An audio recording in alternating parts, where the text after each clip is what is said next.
விண்வெளியிலிருந்து பூமிக்கு திரும்பிய சுனிதா வில்லியம்ஸின் விண்கலம் கடைசி 7 நிமிடங்கள் நாசாவின் தொடர்பிலிருந்து துண்டிக்கப்பட்டதாகவும், விண்கலம் பூமிக்கு திரும்பும்போது வழக்கமாக ஏற்படும் இந்த 7 நிமிட துண்டிப்பில்தான் கல்பனா சாவ்லா மரணம் உள்ளிட்ட பல விபத்துகள் நிகழ்ந்துள்ளதாகவும் கூறப்படுகிறது.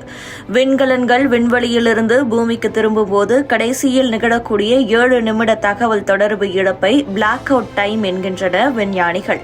விண்வெளியிலிருந்து பயணித்து நமது பூமியின் வளிமண்டலத்திற்குள் நுழைகின்ற போது அதீத வெப்பநிலையால் விண்கலத்தில் ஏற்படக்கூடிய தாக்கங்கள் தான் இந்த தகவல் தொடர்பு துண்டிப்பு நிகழ்கிறதாம்.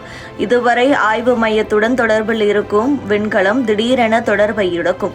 அப்போது விண்கலத்துக்குள் என்ன நடக்கிறது என்பதை ஆய்வு மையம் கண்காணிக்க முடியாத நிலைமை உருவாகும்.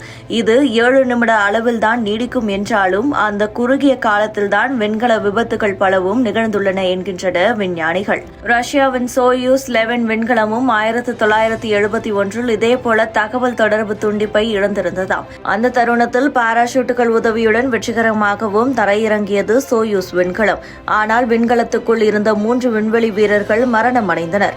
மேலும் இந்தியாவின் முதல் விண்வெளி வீராங்கனையான கல்பனா சாவ்லா 2003ஆம் ஆண்டு விண்வெளியிலிருந்து பூமிக்கு திரும்பிய நிலையில் அவரது விண்கலம் வெடித்து சிதறியது.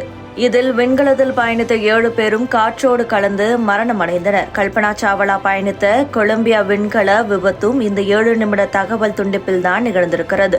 அதாவது கொலம்பியா விண்கலம் வளிமண்டல பகுதிக்குள் நுழைகின்ற போது தகவல் தொடர்பு துண்டிக்கப்பட்டது. அத்துடன் அதீத வெப்பநிலை, அதனால் ஏற்படுகிற அதீதமான வெப்பக்காற்று ஆகியவை கொலம்பியா விண்கலத்தை தாக்கி உள்ளே ஊடுருவியதாம். இதனை உணர்ந்து தங்களை முன்னெச்சரிக்கையாக வெளியேற்றிக் கொள்ள கல்பனா சாவ்லா உள்ளிட்டோர் முயற்சிப்பதற்குள் விண்கலம் வெடித்து சிதறிவிட்டதாம். இதில்தான் கல்பனா சாவ்லா உள்ளிட்டோர் மரணம் அடைந்தனர். தற்போது சுனிதா வில்லியம்ஸ் உள்ளிட்டோர் பயணித்த விண்கலமும் இதே தகவல் தொடர்பு துண்டிப்பை எதிர்கொண்டிருந்ததாம். இதனால் நாசா விஞ்ஞானிகள் குழு அந்த 7 நிமிடங்கள் பெரும் பதற்றத்திலேயே இருந்துள்ளனர்.